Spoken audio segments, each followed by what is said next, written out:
बा भुवनेश्वर बाहरी महाविनायक मंदिर में आसचु जोटा कि आपण मैंने कि जाना रखा दरकार महाविनायक होती पंचदेव बा आपण मैंने जानतु महादेव को पूजा कले पंचदेव को पाइब कारण महादेव स्वयं होती महादेव आउ शक्ति पाखे रहिले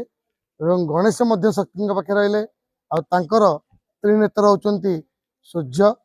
आउ हृदय बास कले नारायण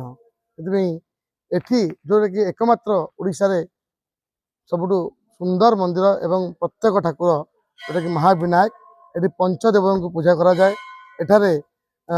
बेलपत्र तुलसी पत्र विभिन्न प्रकार पुष्प लगी करा जाए आउ प्रत्येक ठाकुर एठी मनस्कामना पूर्ण हुए जो जे कौन जो पंचदेव को पूजा करा थाए ताले महाविनायक मंदिर रे पंचदेव को पूजा कले निश्चय मनस्कामना पूर्ण हब। जय लिंगराज, जय महाविनायक, हर हर महादेव।